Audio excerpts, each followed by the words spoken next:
बाहर बिजली कड़क रही है। रामदीन की सांसें तेज चल रही है। कमरे में एक दिया जल रहा है जो बुझने की कगार पर है। सिया, मेरी बच्ची, दिए में तेल डाल दो। मुझे अंधेरे से डर लग रहा है। शायद मेरा वक्त आ गया है। नहीं पिताजी, ऐसी बातें मत कीजिए। मैंने जिया को हकीम के पास भेजा है, वो बस आती ही होगी। आप बस आंखें मत मूंदना। फिर जिया हाफते हुए कमरे में घुसती है और बोलती है, हकीम घर पर नहीं है दीदी, अब क्या होगा? पिताजी आप ठीक तो हो जाएंगे ना? चुप हो जाओ सिया, शोर मत करो। मेरे पास अब हकीम के लिए वक्त नहीं है। तुम दोनों पास आओ, मैं तुम्हें वो सच बताऊंगा जो मैंने आज तक छुपा कर रखा था। हम कोई मामूली गरीब नहीं है। ये सुन दोनों बहनें हैरान हो जाती है। तभी जिया हैरानी से बोली, क्या क्या हम किसी राज्य के खोए हुए राजकुमारी हैं? क्या हमारे पास महल है? महल से भी कीमती चीज है तुम्हारे पास सिया। बिस्तर के नीचे एक गुप्त दरार है, उसे खोलो। उसमें 2 पोटलियां है। सिया पोटलियां निकालती है।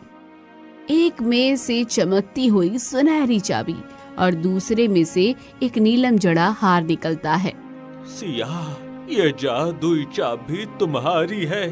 ये चाबी केवल लोहे की नहीं, इसमें पुराने देवताओं का आशीर्वाद है। ये तुम्हें उस रास्ते पर ले जाएगी जहां दुनिया का सबसे बड़ा खजाना और सबसे बड़ी शक्ति छिपी है। लेकिन याद रखना, ये चाबी तभी काम करेगी जब तुम्हारा इरादा नेक होगा। पिताजी, मैं इस चाबी का क्या करूंगी? मुझे धन दौलत नहीं चाहिए, मुझे बस आप चाहिए। समय आने पर ये चाबी खुद बोलेगी सिया। और जिया, ये जादुई हार तुम्हारा है। इसे पहनकर तुम जीवन में सिर्फ एक बार कोई भी इच्छा मांग सकती हो। वो इच्छा पत्थर की लकीर बन जाएगी। इसलिए इसे तब तक मत पहनना जब तक मौत सामने खड़ी न हो। जिया हार को चमकती देख खुश हो जाती है। वाह, ये तो बहुत सुंदर है। क्या मैं इससे बहुत सारा खाना और सुंदर कपड़े मांग सकती हूँ? लालच मत करना जिया, वरना ये हार तुम्हारी जान भी ले सकता है। और सुनो, वो जो बाहर कालू बैठा है, वो कोई साधारण कुत्ता नहीं है। वो मेरा सबसे वफादार दोस्त है। वो बोलेगा जब उसे लगेगा कि तुम दोनों खतरे में हो। वो बोलेगा। क्या कुत्ता बोलेगा? पिताजी आप क्या कह रहे हैं? बस अब मेरी आंखें भारी हो रही है। याद रखना, काले जंगल के रक्तदानों से बचकर रहना। वो इन दोनों चीजों के पीछे सदियों से पड़ा है। वो आ रहा होगा। इतना कहते ही रामदीन का हाथ नीचे गिर जाता है। उसकी सांसें थम जाती हैं। कमरे का दिया बुझ जाता है।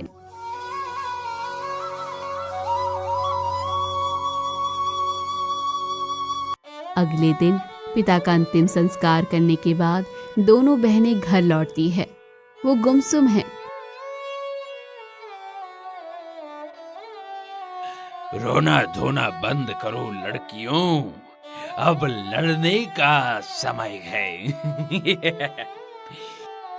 भूत भूत, कुत्ता बोला। दीदी देखो, कुत्ता कालू बोल रहा है। सिया हैरान होकर पीछे हटकर बोलती है, पिताजी ने सच कहा था। कालू, तुम कौन हो? मैं एक राक्षस हूँ सिया। तुम्हारे पिता ने मुझे एक श्राप से बचाया था, तब से मैं उनकी सेवा में हूँ। लेकिन अभी बातें करने का समय नहीं है। क्या तुम्हें महसूस नहीं हो रहा? हवा ठंडी हो रही है, चिड़िया खामोश हो गई है। इसका क्या मतलब है? इसका मतलब है कि रक्त दानव को पता लग गया है कि रामदीन मर चुका है। उसकी सेना इस झोपड़ी की तरफ बढ़ रही है। उसे वो चाबी और हार चाहिए। अगर उसे वो मिल गए तो वो अमर हो जाएगा और चारों तरफ अंधेरा फैल जाएगा। तो हम क्या करें? मेरे पास हार है। मैं अभी इच्छा मांगती हूँ कि वो दानव मर जाए। मूर्ख मत बनो जिया।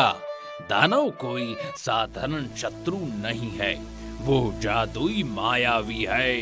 तुम्हारी एक इच्छा उसे शायद ही मार पाए और तुम अपनी सबसे बड़ी शक्ति खो दोगी। हमें यहाँ से भागना होगा। तभी झोपड़ी की छत जोर से हिलती है। बाहर से एक भारी और डरावनी आवाज आती है। रामदीन के बच्चों, बाहर आओ। वो चाबी मुझे दे दो और अपनी जान बचा लो। मुझे पता है वो सुनहरी चाबी सिया के पास है। अगर तुम बाहर नहीं आए तो मैं इस घर को कब्र बना दूंगा। ये सुन दोनों बहनें कांपने लगी। सिया कांपते हुए लेकिन मजबूती से बोलती है, कालू, हमें कहाँ जाना है? हम इस राक्षस से कैसे बचेंगे? मेरे पीछे आओ। झोपड़ी के पीछे एक गुप्त रास्ता है जो पुराने खंडहरों की तरफ जाता है। वहाँ दानव की शक्तियाँ कम हो जाती है। भागो। वो तीनों पीछे के रास्ते से भागते हैं। पीछे मुड़कर देखने पर उन्हें दिखता है कि एक विशाल लाल आंखों वाला राक्षस उनकी झोपड़ी को अपनी गदा से चकनाचूर कर रहा है। हमारा घर सब कुछ खत्म हो गया दीदी। चुपचाप भागो जिया। जब तक हमारे पास पिता की दी हुई चीजें हैं, हम हार नहीं मानेंगे। घंटों भागने के बाद वो एक गुफा के पास पहुंचते हैं जहां एक धूनी जल रही है। वहां एक वृद्ध साधु ध्यान में लीन है। साधु महाराज आंखें खोलते हैं। मैं बहुत देर से तुम रक्षकों का इंतजार कर रहा था। प्रणाम महाराज, हमें हमारे पिताजी ने भेजा है। हमें बचा लीजिए, राक्षस हमारे पीछे हैं। पुत्री, मैं तुम्हें रास्ता दिखा सकता हूँ, लेकिन लड़ाई तुम्हें खुद लड़नी होगी। सिया, तुम्हारी चाबी उस प्राचीन मंदिर का दरवाजा खोलेगी जहाँ राजकुमार आर्यन को कैद किया गया है। और जिया, तुम्हारा हार उस राजकुमार की सोई हुई शक्तियों को जगाएगा। लेकिन महाराज, पिताजी ने कहा था कि हार का इस्तेमाल सिर्फ एक बार होगा। क्या मुझे वो राजकुमार के लिए खर्च करना होगा? ये फैसला तुम्हें करना होगा जिया। क्या तुम अपनी एक इच्छा अपनी जान बचाने के लिए रखोगी या दुनिया को बचाने के लिए? याद रखना, सच्चा जादू त्याग में होता है, लालच में नहीं।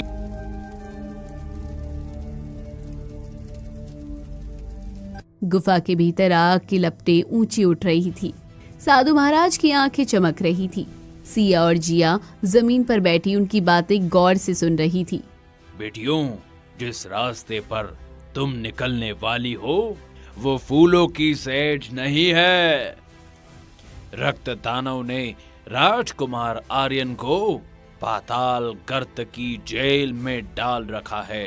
वो राजकुमार ही है जो उस दानव के अंत की गाथा लिख सकता है, लेकिन उसे छुड़ाने के लिए सिया की चाबी और जिया के हार का एक विशेष तालमेल चाहिए होगा। महाराज, मुझे धन दौलत या शक्तियों का कोई लालच नहीं, लेकिन मैं ये समझ नहीं पा रही कि मेरे पिता ने मुझे ये चाबी क्यों दी। मैं तो एक साधारण सी लड़की हूँ। मैंने तो कभी तलवार भी नहीं पकड़ी। साहस तलवार पकड़ने से नहीं होता सिया। साहस सही समय पर सही फैसला लेने में होता है। तुम्हारे पिता जानते थे कि तुम अपनी बहन की रक्षा के लिए अपनी जान की बाजी लगा सकती हो। यही निस्वार्थ प्रेम इस चाबी की असली ताकत है। और मेरा क्या महाराज, पिताजी ने कहा था कि मैं जो चाहूँ वो मांग सकती हूँ। क्या मैं ये नहीं मांग सकती कि हम वापस अपने पुराने दिनों में चले जाएं, जहाँ पिताजी जीवित थे और हमें कोई डर नहीं था? साधु महाराज मुस्कुराते हुए बोले, जिया, समय की नदी कभी पीछे नहीं बहती। अगर तुम अपने पिता को वापस मांगोगी तो शायद वो आ जाए, लेकिन वो एक जीवित शव की तरह होंगे, क्योंकि कुदरत के नियम को तोड़ना विनाशकारी होता है। अपनी इच्छा को उस समय के लिए बचा कर रखो जब तुम्हारी एक पुकार हजारों जिंदगियों को बचा सके। साधु की कुटिया से विदा लेकर वो तीनों घने जंगल में प्रवेश करते हैं। यहाँ पेड़ इतने ऊंचे हैं कि सूरज की रोशनी जमीन तक नहीं पहुँचती। अचानक एक गूंजती आवाज आती है और एक विशाल हाथी जैसा जानवर, जिसके दांत सोने के हैं, वो रास्ता रोक लेता है। रुको, इस वन की सीमा पार करने की अनुमति किसी इंसान को नहीं है। तुम यहाँ क्या करने आए हो? क्या तुम भी उस राक्षस के साथी हो? कालू आगे बढ़कर बोला, नहीं महाराज, शांत हो जाइए। मैं कालू हूँ, रामदीन का रक्षक। ये उनकी बेटियां हैं। हमें राजकुमार आर्यन को छुड़ाने के लिए पाताल गर्त की ओर जाना है। रामदीन का नाम सुनकर मैं तुम्हें छोड़ सकता था, लेकिन रास्ता नहीं दे सकता। आगे रक्तदानों के जासूस, छाया, सैनिक घूम रहे हैं। अगर तुम आगे गए तो वो तुम्हारी आत्मा को खींच लेंगे। गजराज, अगर हम पीछे बढ़े तो भी मौत पक्की है और आगे बढ़े तो शायद जीत की उम्मीद है। हमें जाने दीजिए, मेरे पास ही जादुई चाबी है। क्या ये आपकी मदद नहीं कर सकती? सिया जैसे ही चाबी निकालती है, उसकी रोशनी वन रक्षक के माथे पर पड़ती है। ये रोशनी, ये तो पवित्र ज्योति है। क्षमा करें राजकुमारी, मैं आपकी शक्ति को पहचान नहीं पाया। मैं खुद आपको पाताल गर्त के द्वार पर छोड़ कर आऊंगा। मेरी पीठ पर सवार हो जाइए। हाथी की पीठ पर बैठकर चलते समय जिया बार बार हार को पहनकर देखने की कोशिश करती है। दीदी, एक बार पहनकर देखने में क्या बुराई है? बस एक छोटी सी इच्छा मांगूंगी कि हमें भूख ना लगे। जिया, क्या तुम पागल हो गई हो? पिताजी की अंतिम चेतावनी भूल गई? ये कोई खिलौना नहीं है। अगर तुमने अभी इसका इस्तेमाल कर लिया तो जब हम उस दानव के सामने होंगे तब हम निहत्थे होंगे। अपनी चंचलता पर काबू रखो। आप हमेशा मुझे डांटती रहती हैं। आप बड़ी है तो इसका मतलब ये नहीं है कि आप सब जानती हैं। अगर ये हार मेरा है तो फैसला भी मेरा होना चाहिए। जिया, सिया सही कह रही है। इस समय पूरा ब्रह्मांड तुम्हें देख रहा है। तुम्हारी एक छोटी सी गलती पूरी दुनिया को अंधकार में धकेल सकती है। देखो सामने, वो है पाताल गर्त का प्रवेश द्वार। सामने एक विशाल गुफा है जिससे धधकती हुई आग और धुएं की गंध आ रही है। वहाँ पत्थर के बने दो विशाल द्वारपाल खड़े हैं, जिनकी आंखों से अंगारे निकल रहे हैं। कालू, अब क्या करना है? ये द्वारपाल तो पत्थर के हैं, इन्हें कैसे हटाएंगे? इन्हें हराना नहीं है, इन्हें खोलना है। सिया, अपनी चाबी को उस द्वार के बीचों बीच बने छेद में डालो। और जिया, तुम्हें अपनी हार हाथ में लेकर शांति से प्रार्थना करनी होगी। पहनना नहीं है, बस प्रार्थना करनी है। ठीक है दीदी, मैं कोशिश करती हूँ। मुझे माफ कर दो, मैं अपनी जिम्मेदारी समझ गई हूँ। जैसे ही सिया चाबी लगाती है और जिया प्रार्थना करती है, गुफा के द्वार की आवाज के साथ खुलने लगते हैं। अंदर से एक चीख सुनाई देती है। वो राजकुमार आर्यन की है। कौन है वहाँ? भाग जाओ, यहाँ मौत का तांडव होने वाला है। गुफा के दरवाजे खुलते ही अंदर से गर्म हवा का झोंका आता है। चारों तरफ इंसानी हड्डियां बिखरी हुई हैं और दीवारों पर अजीबोगरीब आकृतियां बनी हुई हैं। सिया, जिया और कालू धीरे धीरे आगे बढ़ते हैं। दीदी, यहाँ तो बहुत बदबू आ रही है। मुझे ऐसा लग रहा है जैसे दीवारों की ये आंखें हमें देख रही हैं। क्या हम वापस नहीं जा सकते? अब पीछे मुड़ने का कोई रास्ता नहीं है जिया। अपनी हिम्मत बांधे रखो। कालू राजकुमार कहाँ हो सकते हैं? बताओ। सावधान, यहाँ की हवा जहरीली है। अपनी नाक ढक लो। राजकुमार को आग के कुंड के ऊपर लटकाया गया है। देखो वहाँ, सामने एक विशाल लोहे के पिंजरे में राजकुमार आर्यन जंजीरों से जकड़ा हुआ है। नीचे खौलता हुआ लावा बह रहा है। राजकुमार की हालत बहुत खराब है, लेकिन उसकी आंखों में अभी भी चमक बाकी है। तुम लोग कौन हो? यहाँ मौत के मुंह में क्या करने आए हो? चले जाओ यहाँ से, इससे पहले कि खरदूषण वापस आ जाए। राजकुमार, हम आपको बचाने आए हैं। मैं सिया हूँ और ये मेरी छोटी बहन जिया है। हमारे पिता रामदीन ने हमें जादुई चाबी दी है। राजकुमार आर्यन चौंक जाता है। क्या तुम रामदीन की बेटियां हो? तो इसका मतलब है कि तुम ही वो रक्षक हो जिसका मुझे इंतजार था। लेकिन जल्दी करो, वो चाबी पिंजरे के ताले में लगाओ, वरना बहुत देर हो जाएगी। जैसे ही सिया पिंजरे की ओर बढ़ती है, अचानक एक भयानक हंसी गूंजती है और छत से एक विशाल अंधा इंसान और आधा सांड जैसा राक्षस नीचे कूदता है। वो खरदूषण है। छोटी चुईया, तुम्हें लगा कि तुम यहाँ से राजकुमार को ले जाओगी, और वो भी उस कीमती चाबी के साथ। वो चाबी अब मेरी होगी और तुम्हारा खून इस लावे में मिलकर इसे और भी लाल बना देगा। कालू घुर्राते हुए, खरदूषण, तेरी मौत का समय आ गया है। इन लड़कियों को हाथ लगाने से पहले तुझे मुझसे लड़ना होगा।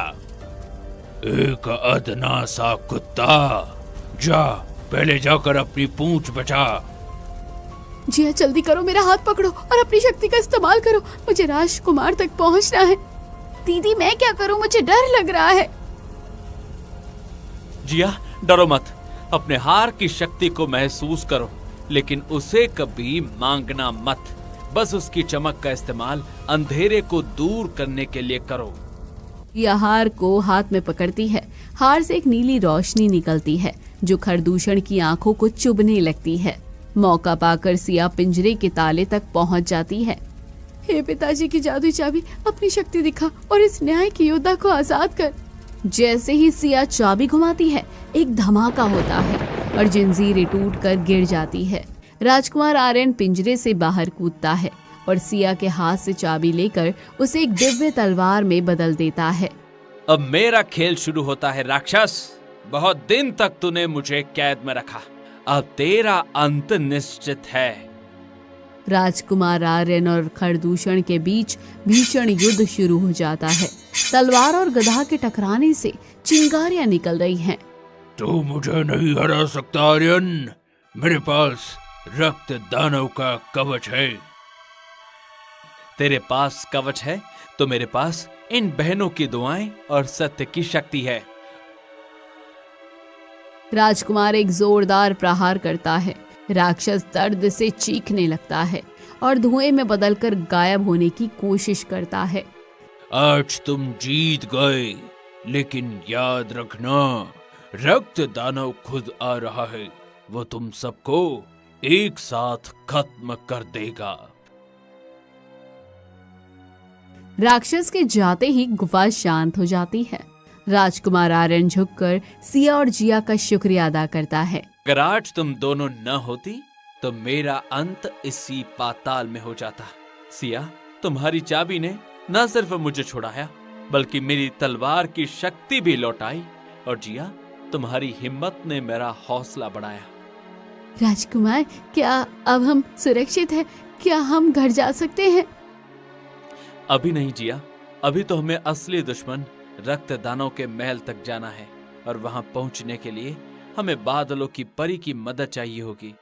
सही कहा राजकुमार, लेकिन परी तक पहुंचने का रास्ता हवा के पहाड़ से होकर जाता है, जहां का रास्ता केवल सिया की चाबी ही खोल सकती है।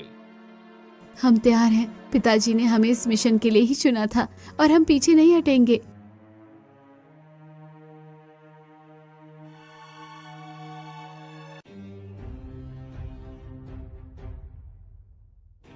राजकुमार, यहाँ तो रास्ता ही खत्म हो गया है। आगे सिर्फ गहरी खाई और धुंध है। हम परी को कैसे ढूंढेंगे? सिया, अपनी जादुई चाबी को आसमान की तरफ उठाओ। इसकी रोशनी ही बादलों का पर्दा हटाएगी। सिया चाबी को ऊपर उठाती है। अचानक चाबी से सुनहरी किरणें निकलकर बादलों को चीर देती हैं। संगीत की मधुर ध्वनि के साथ एक अत्यंत सुंदर बादलों की परी नीचे उतरती है। साहसी बच्चों, तुम यहाँ तक पहुँच गए, ये देखकर मुझे बहुत प्रसन्नता हुई। रक्त दानव का अंत निकट है, लेकिन उसके पास एक जादुई कवच है जिसे कोई शास्त्र नहीं भेद सकता। हे देवी, तो फिर हम उसे कैसे हराएंगे? मेरी दिव्य तलवार भी उस पर बेअसर होगी। उसे केवल निस्वार्थ इच्छा की शक्ति से ही मारा जा सकता है। जिया, तुम्हारे हार में वो शक्ति है, लेकिन याद रखना, वो इच्छा तुम्हारे लिए नहीं बल्कि पूरे संसार के कल्याण के लिए होनी चाहिए। मैं तुम्हें दानव के महल तक पहुंचाने के लिए अपनी पवन पालकी देती हूँ। पवन पालकी उन्हें सीधे रक्त दानव के खौफनाक महल में उतारती है। वहां चारों तरफ आग का अंधेरा है।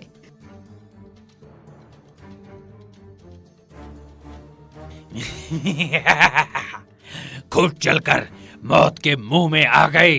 लाओ वो चाबी और हार मुझे दे दो, वरना मैं इस पूरी दुनिया को राख बना दूंगा। राक्षस, तेरा पाप का घड़ा भर चुका है। आज पवन देश का राजकुमार तेरा अंत करेगा। राजकुमार और दानव के बीच प्रलयकारी युद्ध होता है। दानव अपनी गदा से प्रहार करता है, पूरी धरती कांप उठती है। राजकुमार अपनी तलवार से वार करता है, लेकिन दानव के जादुई कवच के कारण उसे खरोच नहीं आती। राजकुमार मुसीबत में है। जी, अब समय आ गया है, तुम्हें अपने हार की शक्ति का उपयोग करना ही होगा। दानव ने राजकुमार को जमीन पर पटक दिया और अपनी गदा उठाने वाला है। जिया आगे बढ़ती है। उसकी आंखों में आंसू है, लेकिन चेहरा दृढ़ है। दीदी, पिताजी ने कहा था कि ये हार एक इच्छा पूरी करेगा। मैंने सोचा था कि मैं अपने लिए सुख सुविधा मांगूंगी, लेकिन आज मुझे समझ आया कि असली सुख दूसरों की जान बचाने में है। जिया जादुई हार को पहन लेती है। हार दिव्य नीली रोशनी से जगमगा उठता है। जिया चीखते हुए बोलती है, हे जादुई हार, मेरी अंतिम इच्छा सुन। इस दानव के जादुई कवच को नष्ट कर दे और इसकी सारी बुरी शक्तियों को हमेशा के लिए खत्म कर दे। एक जबरदस्त धमाका होता है। हार टूटकर बिखर जाता है और उसमें से निकली रोशनी दानव के कवच को मोम की तरह पिघला देती है।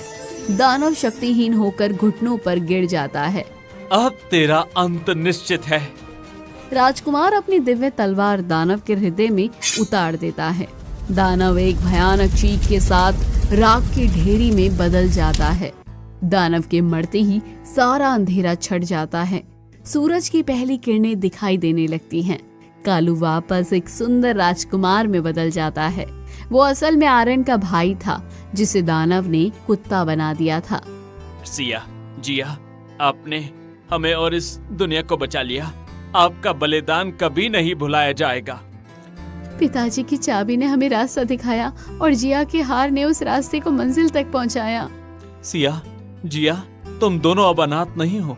पूरा पवन देश तुम्हारा घर है। तुम दोनों वहाँ राजकुमारियों की तरह रहोगी। जिया मुस्कुराते हुए, राजकुमारी बनकर रहना तो अच्छा है, लेकिन दीदी, क्या हमें वहाँ भी आपकी डांट सुननी पड़ेगी? सब खिलखिलाकर हंस पड़ते हैं। सिया अपनी चाबी को अपने गले से लगा लेती है, क्योंकि उसे पता है कि असली जादू वस्तुओं में नहीं बल्कि साहस और एकता में होती है। तो इस तरह एक बूढ़े पिता की दी हुई साधारण दिखने वाली चीजों ने दो बहनों को महान योद्धा बना